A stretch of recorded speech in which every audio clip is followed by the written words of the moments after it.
Lever Brothers Company, the makers of Lux Toilet Soap, bring you the Lux Radio Theatre, starring Vivien Leigh and Laurence Olivier in Rebecca. Ladies and gentlemen, your producer, Mr. William Keighley.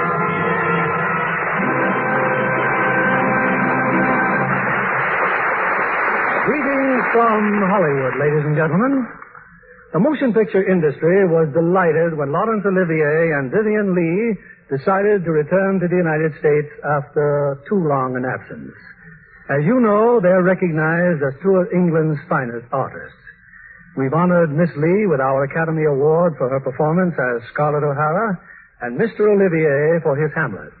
So I was especially delighted I was able to persuade them to appear on the Lux Radio Theatre.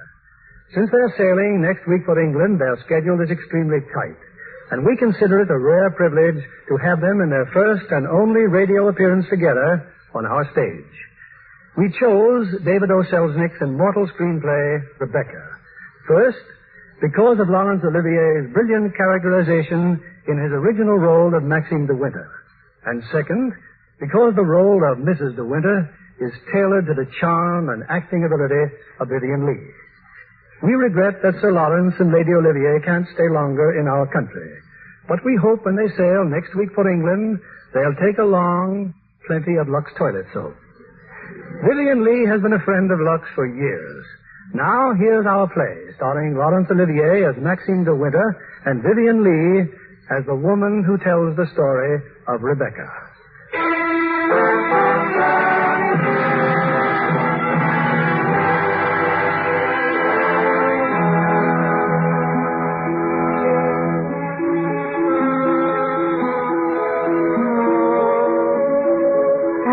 I dreamt I went to Manderley again. It seemed to me I stood by the iron gate leading to the drive, and for a while I could not enter, for the way was barred to me. Then, like all dreamers, I was possessed of a sudden with supernatural powers, and passed like a spirit through the barrier before me. The drive wound away in front of me, twisting and turning, and finally, there was Manderley. Manderley, secretive and silent. Time could not mar the perfect symmetry of those walls, but I knew I looked upon an empty, desolate shell, with no whisper of the past in its staring, blackened windows.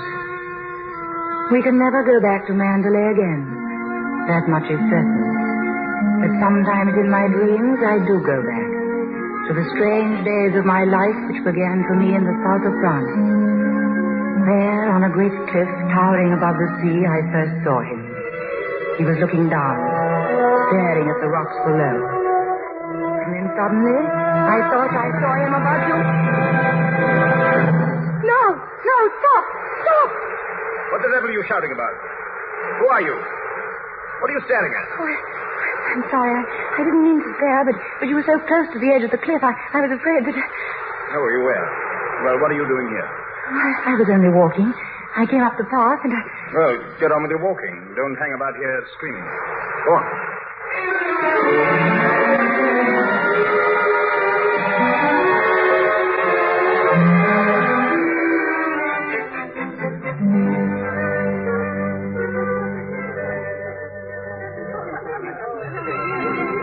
I'll never come to Monte Carlo out of season again. Not a single well-known personality in the hotel. Coffee stone cold. Waiter, garçon. I don't believe he can hear you, Mrs. Van Hopper. Well, get him. What are you being paid for, girl? Oh, that's Max de Winter. Look, see him coming this way. What are you looking so surprised about? I saw him today on the fifth path. Mr. de Winter, how do you do? How do you do? I'm Edith Van Hopper. Do you remember me? It's so nice to run into you here. Do sit down and have some coffee. Mr. Winter's having some coffee with me. You may go. Of course. I'm afraid I must contradict you. If we'll both have coffee with me. Garçon, coffee, please. Oui. You know, I recognized you just as soon as you came in. Are you playing the tables much here at Monte? No, I'm afraid that sort of thing ceased to amuse me years ago. Oh, I can well understand that. If I had a home like Manderley, I should certainly never come to Monte. I hear it's one of the biggest places in that part of the country, and you just can't beat its beauty. A cigarette, Mrs. Van Hopper. Oh, thank you. And you? Oh, no, thank you. And what do you think of Monte Carlo? Or don't you think of it at all? Well, I think it's rather artificial. She's spoiled, Mr. De Winter. That's her trouble. Most girls would give their eyes for the chance to see Monte. Wouldn't that rather defeat the purpose? Oh, now that we've found each other again, I do hope I shall be seeing something of you. Your valet's unpacked for you, I suppose. I'm afraid I don't possess one. Perhaps you'd like to do it for me. Well, this young lady might make herself useful. She's a capable child in many ways, aren't you, dear? Then... That's a charming suggestion, but I'm afraid I cling to the old motto. He travels fastest who travels alone. Perhaps you've not heard of it. Good night. What? What do you make of that? Do you suppose that sudden departure was intended to be funny? Oh, perhaps he didn't quite realize how it looked. Poor thing. I suppose he just can't get over his wife's death. They say he simply adores her.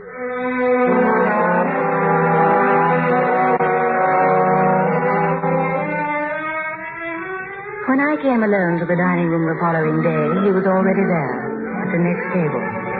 As I sat down, I paid the penalty of my awkwardness. I knocked over a vase of flowers, the water soaking the cloth. Mademoiselle? Oh, I'm so sorry. What a stupid thing You to can do. leave that, waiter. Go and let another place at my table. Mademoiselle will have lunch with me. Oui, monsieur. Oh, no, I couldn't possibly. Why not? Oh, please don't be polite. It's very kind of you, but... I wasn't being polite. I should have asked you to lunch with me even if you hadn't been so clumsy. Sit down. We needn't talk to each other if we don't feel like it.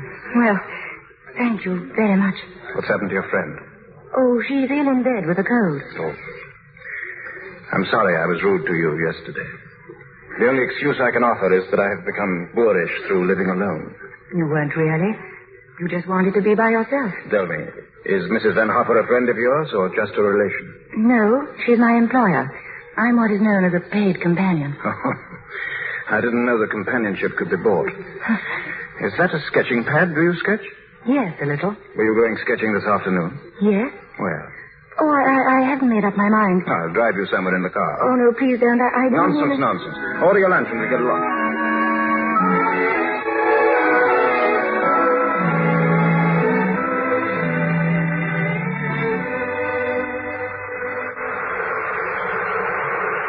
You've taken long enough for that sketch. I shall expect a really fine work of art. You're not a very easy subject. Your expression keeps changing all the time. Does it?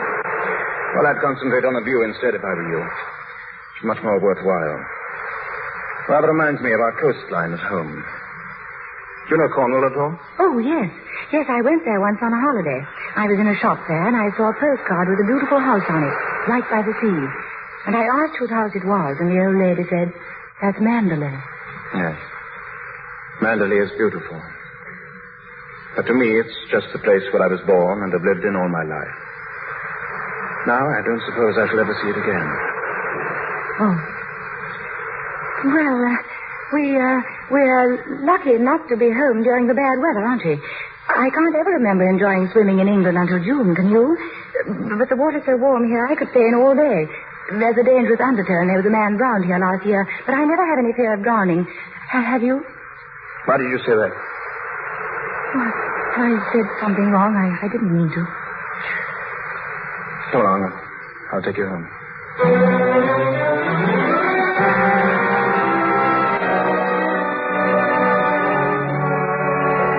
That night I learned the reason for his strangeness. I was late getting back to the hotel. As I opened the door of Mrs. Van Hopper's suite, I heard her talking to someone on the telephone. Oh, yes, I knew him quite well. I knew his wife, too. She was the beautiful Rebecca Hildreth, you know. The most glamorous creature in all England. She was drowned, poor thing, while she was sailing near Manderley.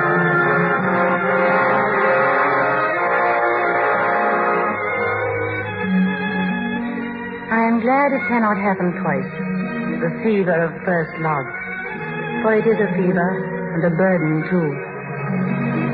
I have forgotten much of Monte Carlo, of those morning drives with him, of where we went, of what we said. But I have not forgotten how I trembled as I sat beside him.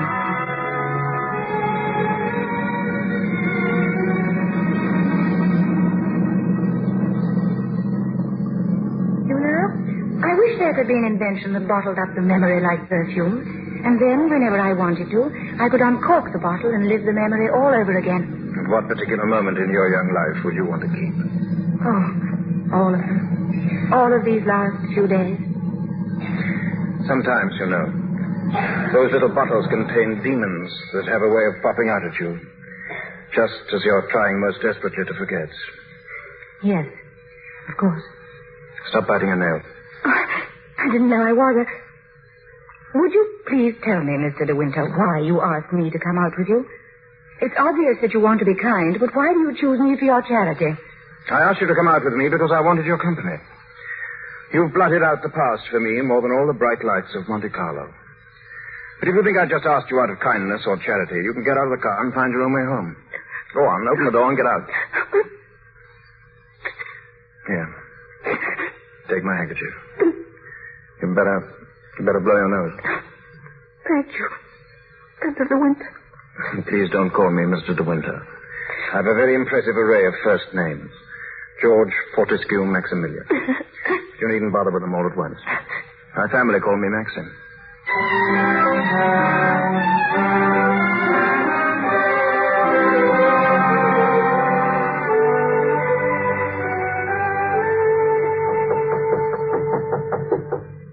Come in. Well, hello. What are you doing here?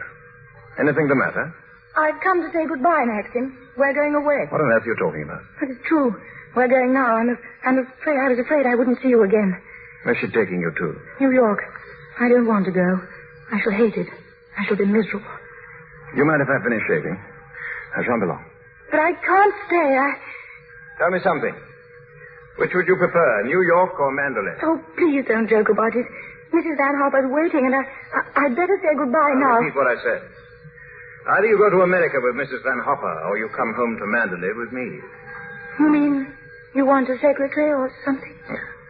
I'm asking you to marry me, you little fool. Marry you? Well, my suggestion doesn't seem to have gone at all well. I'm sorry. Oh, but you don't understand. It's that... Well, I'm not the sort of person men marry. What on earth do you mean? I don't belong in your sort of world, for one thing. What is my sort of world? Well, Manderley.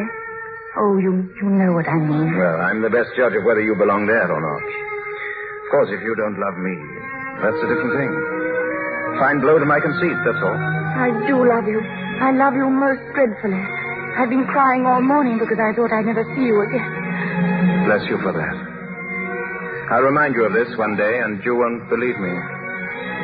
It's a pity you have to grow up.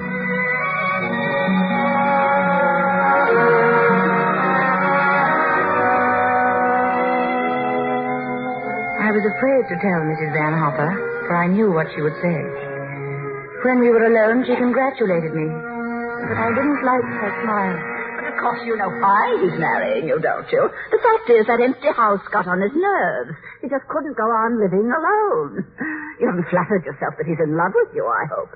Not after being married to Rebecca Hildreth, the most beautiful, the most cultured woman in all England. Oh, well, goodbye, and good luck, Mrs. De Winter.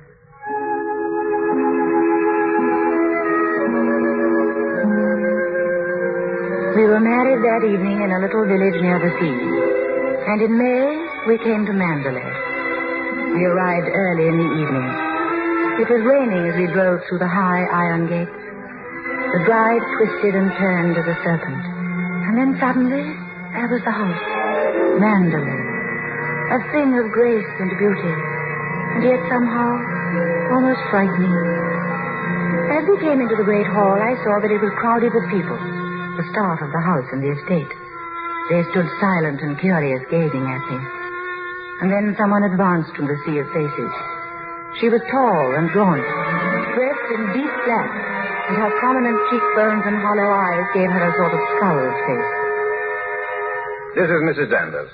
You don't have to worry about the house at all, darling. Mrs. Danvers takes care of everything. Good evening, Mrs. Danvers. Good evening, madam. I have everything in readiness for you. Oh, that's very good of you. Will you go to your room now, madam, or will you have tea in the library? Why, I don't think The room first, Mrs. Danvers. Yes, sir. This way, if you please, madam.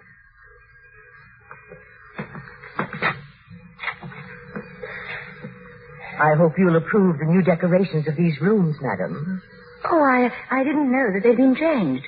What did it look like before? It had an old paper and different hangings. It was never used much, except for occasional visitors. Oh, then it wasn't Mr. De Winter's room originally. No, madam. He has never used the east wing before. The only good view of the sea is from the west wing. The room's very charming, and I'm sure that I shall be comfortable. If there's anything you want done, madam, you have only to tell me. Mrs. Danvers, I suppose you've been at Manderley for many years. I came here when the first Mrs. De Winter was a bride. I do hope we'll be friends, Mrs. Danvers. But you must be patient with me. This sort of life is new to me. And I do want to make a success of it and to make Mr. De Winter happy. So I know that I can leave all the household arrangements to you. I hope I shall do everything to your satisfaction, madam. I have managed the house since Mrs. De Winter's death, and Mr. De Winter has never complained. I think I'll go downstairs now. Certainly, madam. The room in the west wing I was telling you about is there, through that door. It's not used now. It's the most beautiful room in the house, the only one that looks down across the lawns to the sea. It was Mrs. De Winter's room.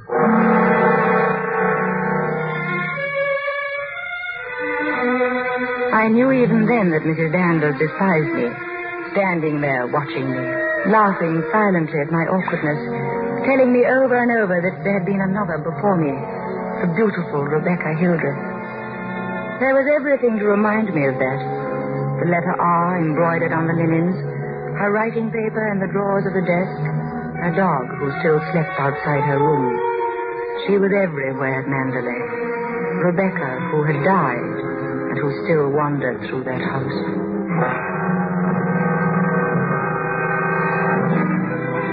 I met someone else the next morning when I came down to breakfast. Oh, good morning. Good morning. You're Mrs. De Winter, aren't you? Yes. My name's Crawley. I manage the estate for Maxim. Awfully glad to meet you. How do you do? Fearful lot of stuff piled up while Maxim was away. Yes, I'm sure there must have been. I do wish I could help you with some of it. Help him? Frank never allows anyone to help him. Like an old mother hen with his bills and rents and taxes. Come on, Frank, we must go over these estimates. I'll get my papers. You'll find quantities of breakfast over there, darling. But you must eat it all, or cook will be mortally offended. I'll do my best, Maxim. Later on this afternoon, maybe, we'll take a walk around the estate. Just you and I, darling. There's a good deal I'd like you to see. I'll be ready, Maxim. Anytime.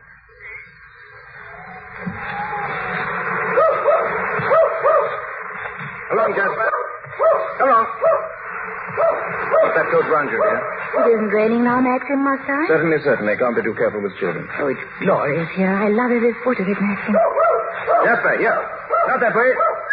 Jasper, come back. He went down those steps by the cliff. Where does that lead to? It leads to a little cove where we used to keep a boat. Let's go down. No, they're perfectly dull and uninteresting stretch of sand, just like any other. Oh, please, Maxim. Some other time, darling, not today. Listen. Is that Jasper? There must be something wrong. Have you read it? It's all right. Leave him alone, dear. I think I'd better go. Oh, come back. Don't bother about him, I tell you. He can't come to any harm. He'll find his own way back.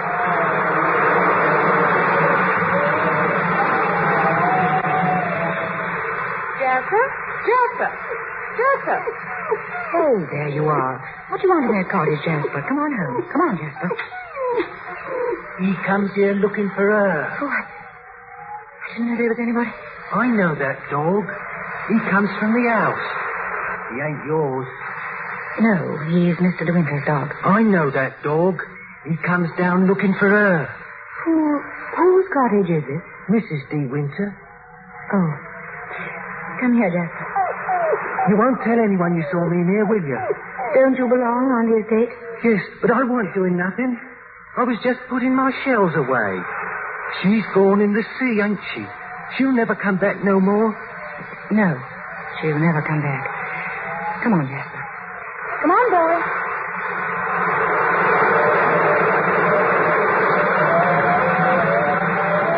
Maxim, here I am. Wait. Oh, Maxim, I'm sorry I was such a time. You knew I didn't want you to go there, but you deliberately went. Oh, why not? There was only a cottage down there and a strange man. Well, don't go there again, do you hear? Oh, why not? Because I hate the place.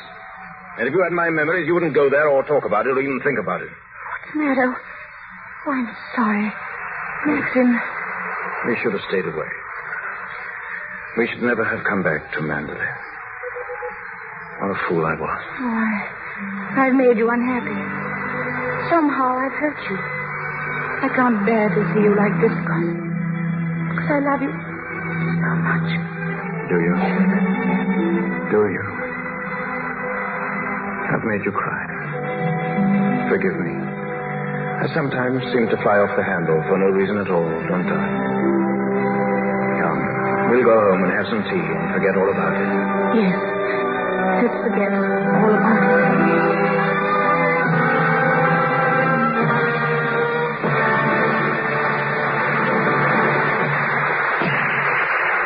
Act 2 of Rebecca, starring Laurence Olivier as Maxim and Vivien Leigh as Mrs. De Winter.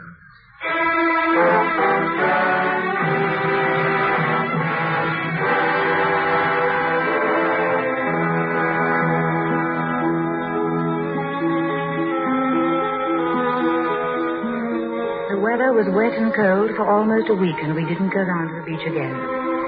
But I couldn't forget the dark, lost look in Maxim's eyes when we came up the path through the woods. It was my fault.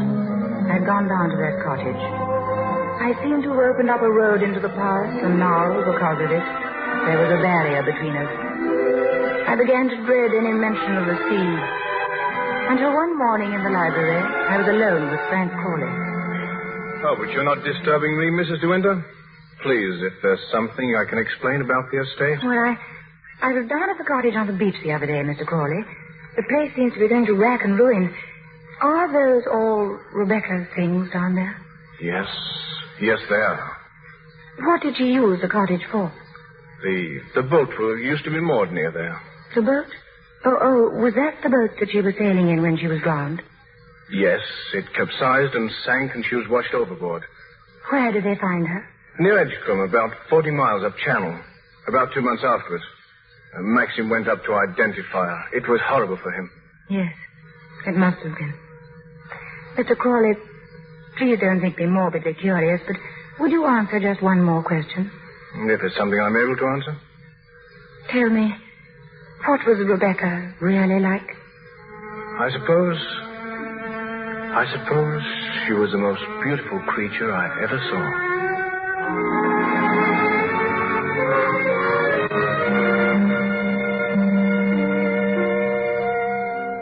Maxim had to go off to London at the end of June, some business at the estate. Frank Crawley had gone along with him, and I was alone at Manderley. I was surprised one evening to hear voices coming from the west wing, from the room that had been Rebecca's. I recognized one as Mrs. Danvers. The other was a man's voice, a stranger.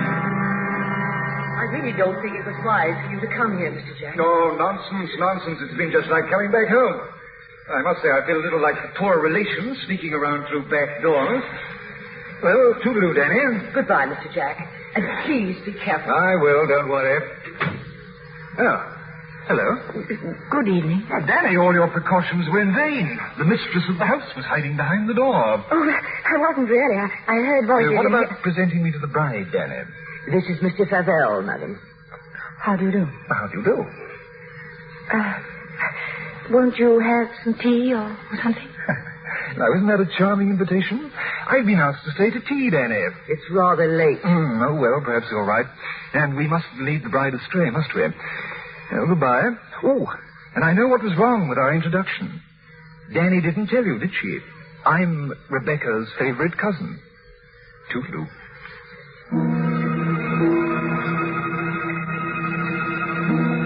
The man went quickly down the stairs, and Mrs. Danvers went after him. I had a terrifying impulse to see what lay behind the door in front of me. The door of Rebecca's room. I pushed it open slowly.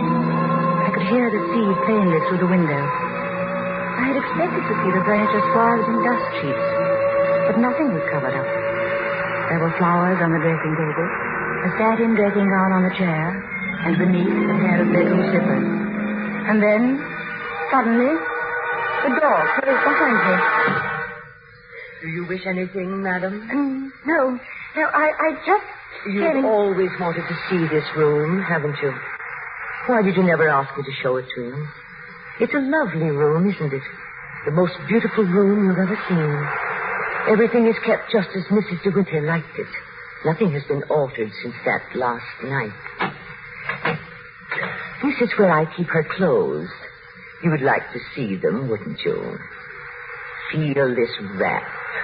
It was a Christmas present from Mr. De Winter. He was always giving her expensive gifts the whole year round. You wouldn't think she'd been gone so long, would you? Sometimes when I walk along the corridor, I fancy I hear her just behind me. That quick, light step. I couldn't mistake it anywhere. It's not only in this room, it's in all the rooms in the house. I can almost hear it now. Do you believe the dead come back and watch the living? No, I don't believe it. Sometimes I wonder if she doesn't come back here to Manderley and watch you and Mr. De Winter together. You look tired. Why don't you stay here a while and rest? Listen to the sea. It's so soothing. No. Listen to it. Listen to the sea. I won't listen. I won't.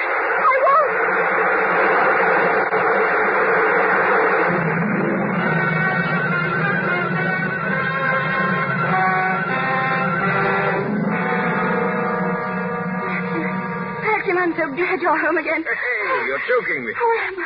Well, what have you been doing with yourself? Oh, darling, I've been thinking. Could we have a costume ball, just as you used to? Now, what put that idea into your mind? Nothing. I just feel that we ought to do something to make people feel that Manderley is the same as it always was. Oh, please, darling, could we? All right, if you think you'll enjoy it. You'd better get Mrs. Danvers to help you, hadn't you? No. I don't need Mrs. Danvers to help me. I can do it by myself, I feel. Oh. All right, my sweet. I'm sure you can.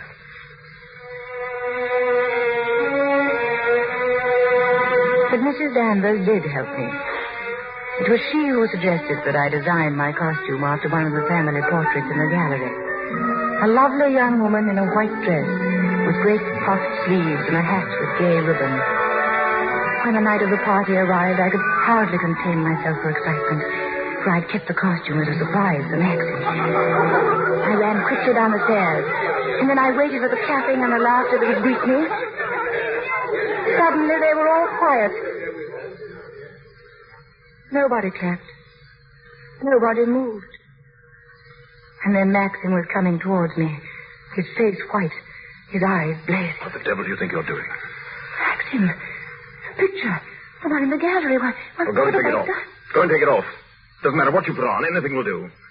What are you standing there for? Didn't you hear what I said? Go upstairs and take it off.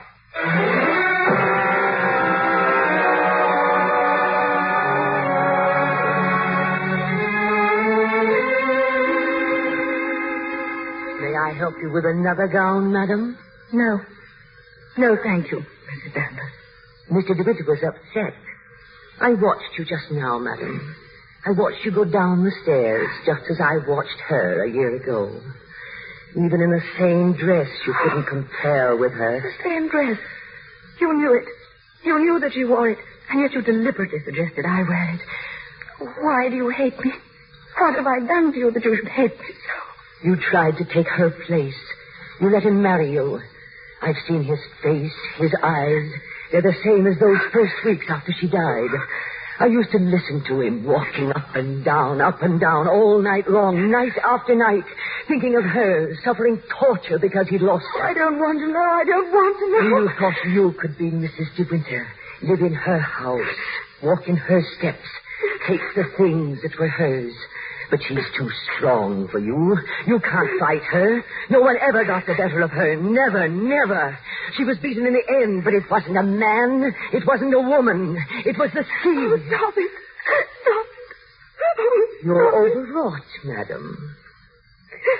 I'll open the window for you. A little air will do you good. Come and stand here, madam. Don't be afraid. Now look down there. Isn't the sea lovely? Why don't you go? Why don't you leave Manderley? He doesn't need you. He's got his memories. You've nothing to stay for. You've nothing to live for, really, have you? Look down there. It's easy, isn't it? Why don't you? Why don't you? Go on. Don't be afraid. Why don't you jump?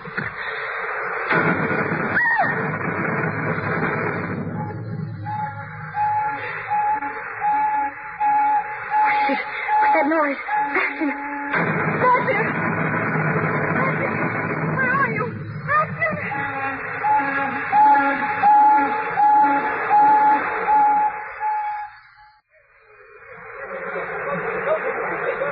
Frank, what's happened? Shipwreck. There's a ship aground sending up rockets. Robert, notify the Coast Guard. Shipwreck.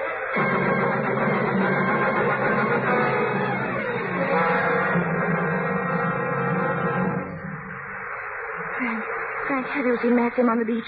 Not since half an hour ago. He hasn't been in the house all night. I'm afraid something might have happened to him. Frank, what's the matter? You look terribly worried. Well, the diver who went down to inspect the bottom of the ship came across the hull of another boat. A little sailboat. Frank, is it? Yes, it's Rebecca's boat.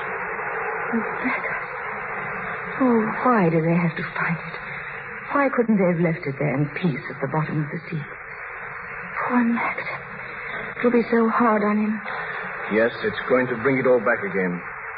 And worse than before.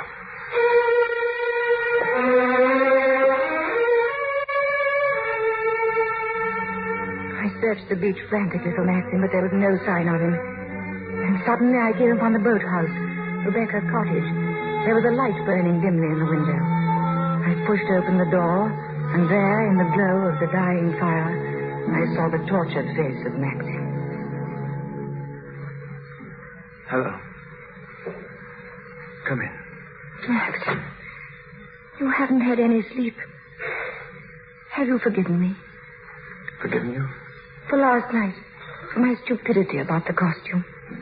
Oh, that. I'd forgotten. Oh, Maxim, can't we start all over again?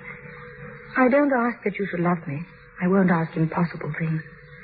I'll be your friend and companion. I'll be happy with that. You love me very much, don't you? But it's too late, my darling. We've lost our little chance of happiness. No, Maxim. Yes. No. It's all over now. Rebecca has won. Her shadow has been between us all the time, keeping us from one another. She knew this would happen. What are you saying? They sent a diver down. He found another boat. I know. Rebecca's boat. Yeah. The diver made another discovery. He broke one of the ports and looked into the cabin. There was a body in there. The woman that is now buried in the family crypt. That was not Rebecca. That was the body of some unknown woman, unclaimed, belonging nowhere. I identified it, but I knew it wasn't Rebecca. I knew where Rebecca's body was. Lying on that cabin floor on the bottom of the sea. Maxim. How did you know? Because I put it there. You? Will you look into my eyes and tell me that you love me now? Maxim. See, I was right. It's too late. No, it's not too late. You're not to say that. We can't lose each other now. We must be together always, always. We may only have a few hours, a few days. Oh, Maxim, why didn't you tell me before? Sometimes I nearly did, but you never seemed close enough. But how could we be close when I knew you were always thinking of Rebecca? How could I even ask you to love me when I knew that you loved Rebecca still? What are you talking about? You thought I loved Rebecca? I hated her. Hated her? Oh, I was carried away by her, enchanted by her, as everyone was. But I never had a moment's happiness with her. She was incapable of love, or tenderness, or decency. You didn't love her? Remember that cliff where you first saw me in Monte Carlo?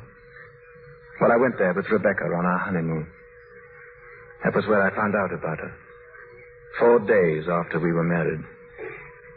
She stood there, laughing, her black hair blowing in the wind, and told me all about herself. Things I'll never tell a living soul. I wanted to kill her. I'll make a bargain with you, she said. You'd look rather foolish trying to divorce me now after 4 days of marriage. So I'll play the part of a devoted wife, mistress of your precious Manderley. And people will visit us and envy us and say we're the luckiest, happiest couple in the country. What a grand joke it'll be. What a triumph. I should never have accepted her dirty bargain, but I did. And I kept it. So did she, apparently. But after a while, she began to grow careless. She took a flat in London and she'd stay away for days at a time. Then she started to bring her friends down here. I warned her, but she only shrugged her shoulders. Then there was a cousin of hers, a man named Favel. Yes, I know him. He came the day you went to London. Why didn't you tell me? I didn't like to. I thought it would remind you of Rebecca. Remind me? As if I needed reminding. Favel used to visit her here in this cottage. I found out about it, and I warned her that if he came here again, I'd shoot them both. One night, when I found that she'd come back quietly from London, I thought that Favel was with her. I decided to come down here and have it out with both of them. But she was alone. She was lying on the divan. She looked ill. Queer. Suddenly she got up, started to walk toward me. "And I have a child," she said. "Neither you nor anyone else can ever prove it wasn't yours. You'd like to have an heir, wouldn't you, Max, for your precious Manderley?" And she started to laugh. "How funny," she said. "I'll be the perfect mother just as I've been the perfect wife. And no one will ever know." She was face to face with me. She was smiling. "Well, Max, what are you going to do about it? Aren't you going to kill me?" I suppose I went mad for a moment. I must have struck her. She stood staring at me. She looked almost triumphant. And then she started toward me again, smiling. Suddenly she stumbled and fell. And I looked down. Ages afterwards, it seemed. She was lying on the floor. She'd struck her head on a heavy piece of ship's tackle. I remember wondering why she was still smiling. And then I realized she was dead. But you didn't kill her. It was an accident. Who would believe me? I lost my head. I knew I had to do something, anything. I carried her out to the boat. I put her in the cabin. When the boat seemed a safe distance from the shore, I took a spike and drove it again and again through the planking of the hull. I opened up the seacocks, and the water began to come in fast. Then I climbed over into the dinghy and pulled away. Then I saw the boat keel over and sink. It started to rain. Maxine, does anyone else know this? No one. Then you must explain it. It's got to be the body of someone you've never seen before. No, they're bound to know her. Her rings and bracelets, she always wore them. They'll identify her body. Then they'll remember that other woman. The other woman buried in the crypt. Maxine. I've done a very selfish thing in marrying you. I've loved you, my darling. I shall always love you. But I've known all along that Rebecca would win in the end. No, she hasn't won. No matter what happens now, she hasn't won. Well, Colonel Frank. Who? Colonel Julian? Well, yes.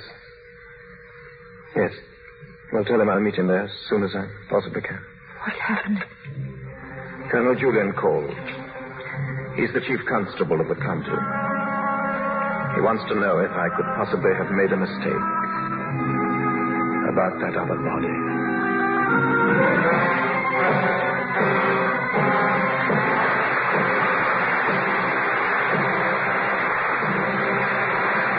The curtain rises on Act 3 of Rebecca, starring Laurence Olivier as Maxime de Winter and Vivien Leigh as Mrs. de Winter.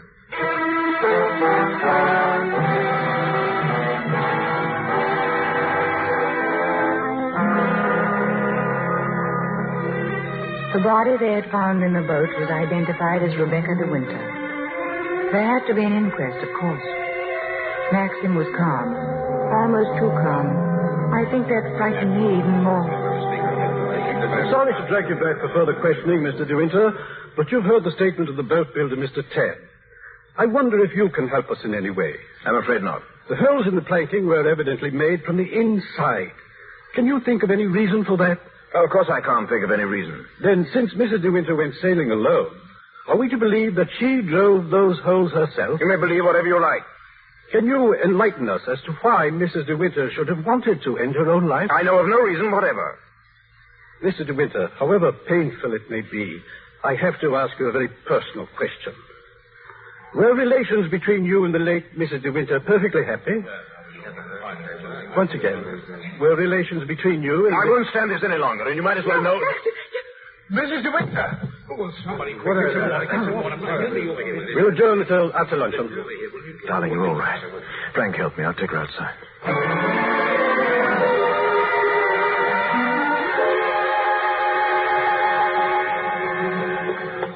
Careful, darling. There's no rush. I'll take you to the car. It was very foolish of me, fainting like that. Hello. Maxim, it's Fabel. And how does the bride find herself today? What do you want, Fabel? How are you, Max? I was rather worried about you when I heard about the inquest. That's why I came down. I'm touched by your solicitude, but My if you don't guess mind... is they'll turn in a verdict of suicide. And that is, of course, unless something unforeseen occurs. What do you mean? Well, I have a strong feeling that before the day is out, somebody's going to make use of that rather expressive, though old-fashioned term, foul play. Go on. You see, Max, I find myself in a rather awkward position. You've only got to read this note to understand. It's from Rebecca. She wrote it to me the day she died. Oh, I'm not going to bother you with the contents now, but I can assure you that it's not the note of a woman who intends to drown herself the same night. You know, Max, I've often wondered what it would be like to retire to the country. Have a nice little place with a few acres of shooting. I've never figured out what it would cost a year, but I'd like to talk about it with you. Darling, Mr. Fabel and I have a little business transaction on hand. I think we'd better conduct it over at the inn. I may have a private room there. Maxim. You all right now, dear? Yes, but I have... Frank will be here in a moment. Ask him to find Colonel Julian. Then bring them both over to the inn immediately. Come on, Fabel, let's go.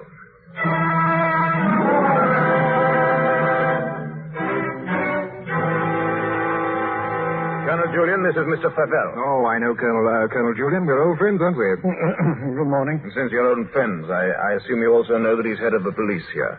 I think he might be interested to hear your proposition. I don't know what you mean. I only want to see justice done, Colonel. The evidence suggested certain possible theories concerning Rebecca's death. One of them, of course, is suicide. And now I have a little note here which puts that possibility quite out of court. Will you read it, Colonel? Jack, darling, I've just seen the doctor, and I'm going to Manderley right away. I shall be at the cottage all this evening and shall leave the door open for you. I have something terribly important to tell you. Rebecca. Now, does that look like the note of a woman who had made up her mind to kill herself? Now, come, Colonel, as an officer of the law, don't you feel that there's some slight grounds for suspicion? Of murder? Now, what else? It's blackmail, pure and simple. Blackmail's not so pure nor so simple, Mr. Crawley. Mr. Fabel, perhaps you can provide us also with a motive. Oh, I knew you were going to bring that up, Colonel. Yes, I'll supply that, too. What's he going to do? You come in, Mrs. Danvers. Thank you. Colonel Julian, Mrs. Danvers. And I believe you know everyone else, Danny. Mrs. Danvers, there are a few questions. No offense, Colonel, but I think if I put this to Danny, she'll understand it more easily. Danny, who was Rebecca's doctor? Mrs. De Winter always had Dr. McLean from the village. No, you heard. I said Rebecca's doctor in London. We know that Rebecca went to a doctor in London on the last day of her life. Who was it? I don't know. Oh, I understand, Danny. You're trying to defend her. But that's what I'm doing. Mrs. Danvers, it has been suggested that Mrs. De Winter was deliberately murdered. There you have it in a nutshell, Danny. But there's one more thing you'll want to know. The name of the murderer. George Fortescue Maximilian De Winter. Well, Danny? There was a doctor. Mrs. De Winter sometimes went to him privately. What was his name? Dr. Baker. 165 Gold Hawk Road, Shepherd's Bush. There you are, Colonel. There's where you'll find your motive. He'll tell you why Rebecca went to him, to confirm the fact that she was going to have a child, a sweet, curly-headed little child. She told Max about it. And so, like the gentleman of the old school that he is, he killed her. Maxim, I'm afraid we shall have to question this, Dr. Baker. I'm ready to leave now, if you wish. Maxim, let me go with you. Please, darling, wait for me at Manderley. I'll be back first thing in the morning.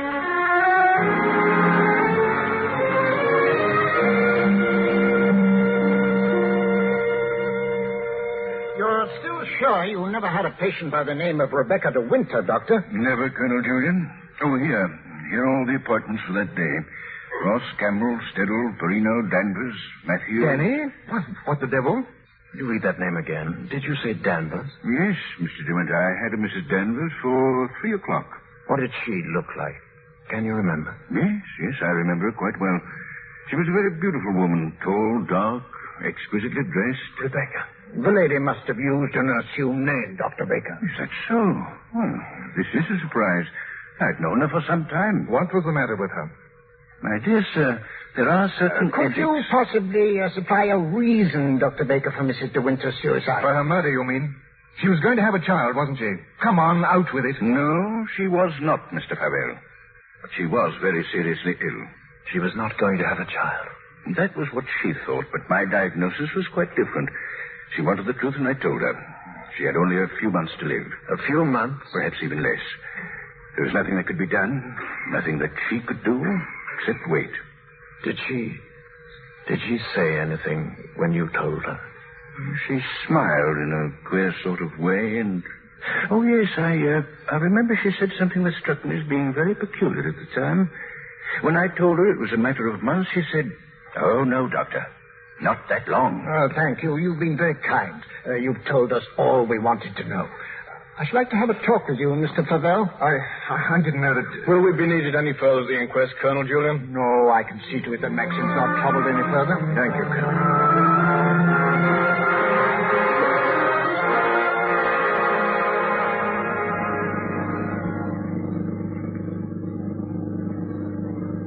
Frank? Yes? There's something you don't know. Oh, no, there isn't. Yes, there is. I didn't kill her, Frank. But I know now that when she told me about the child, she wanted me to kill her. She lied on purpose. She foresaw the whole thing. That's why she stood there laughing. Don't think about it anymore. What's the matter, Maxim? Why did you stop? Well, what time is it? Oh, it must be 3 or 4. Why? Look at the sky. Over that way. Can't be the dawn breaking over there. Hardly. Perhaps it's the Northern Lights. But it's in the winter that you see them, isn't it? They aren't the Northern Lights. That's Manderley. It's burning.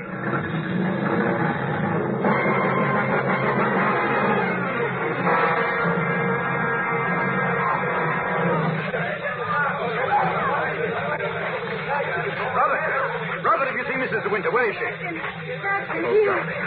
Thank heaven you've come back. Are you all right? Yes, I'm all right. Mrs. Danvers, she's gone mad. She set the fire. She said she'd rather destroy Manderley than see us happy here. There she is, at the window. The west wing. Maxim, she'll be killed.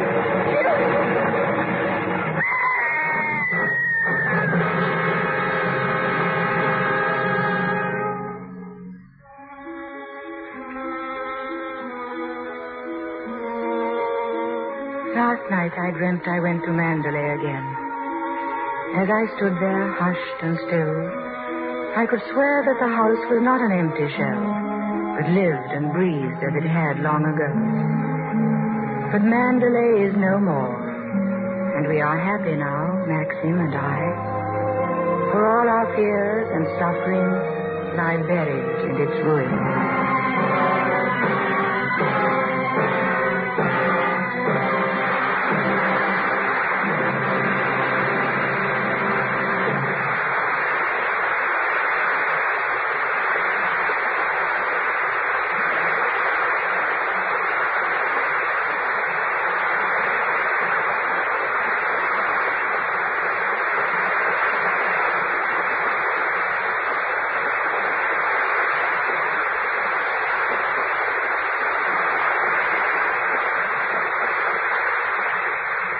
The curtain falls on Rebecca, and all our thanks for a truly memorable evening to Laurence Olivier and Vivien Leigh. Laurence, the last time we met, the circumstances were quite different. It was in England during the war. Yes, I remember it well. You came down to Denham Studios while we were filming Henry V. You were making a picture for the American Air Forces, weren't you, Bill? Yes, and as I spent most of my time on the bomber stations, I didn't have the opportunity of seeing you, Vivien. Well, we hope you'll make us another visit again, Bill. Perhaps we'll be able to repay some of Hollywood's wonderful hospitality. We just can't believe that any two people could be so generously treated. And the same was true in New Orleans as well. I believe you were there on location making scenes for your picture, Streetcar Named Desire. Well, Scarlett O'Hara should have felt right at home in New Orleans. That's right, Bill. It looks like all of Vivien's American picture career will be spent in the Deep South. By the way, Vivien, didn't you play Streetcar Named Desire on the London stage for some time? Well, as a matter of fact, I did. And then when Larry decided to come over for Paramount to make the picture of Carrie for William Wyler, I decided to take advantage of Warner Brothers' offer to do a streetcar. And what are your immediate plans? Oh, plenty of rest. You see, we're taking the long way home. We're sailing next week on a tramp steamer. Sounds wonderful.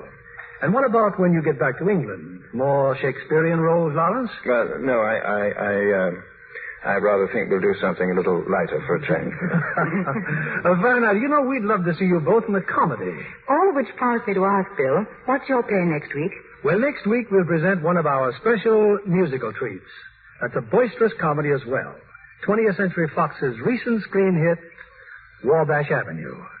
And our stars will appear in their original roles, Betty Grable and Victor Mature.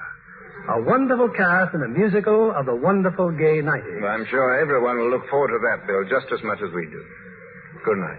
Good night, and bon voyage.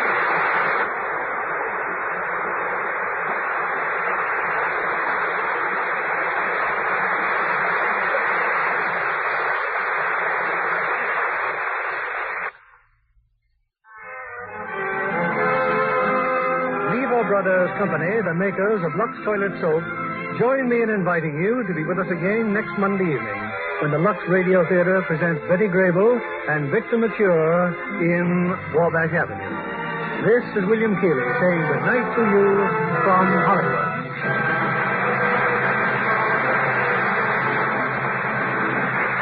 Heard in our cast tonight were Betty Blythe as Mrs. Danvers, John Dodsworth as Flavel, and Eleanor Audley as Mrs. Van Hopper. Our music was directed by Rudy Schrager. This is your announcer, John Milton Kennedy, reminding you to join us again next Monday night to hear Wabash Avenue starring Betty Grable and Victor Mature. Stay tuned for My Friend Irma, which follows over these same stations. This is CBS, the Columbia Broadcasting System. Reminding you to join us again next Monday night to hear Wabash Avenue starring Betty Grable and Victor Mature. Stay tuned for My Friend Irma, which follows over these same stations. This is CBS, the Columbia Broadcasting System.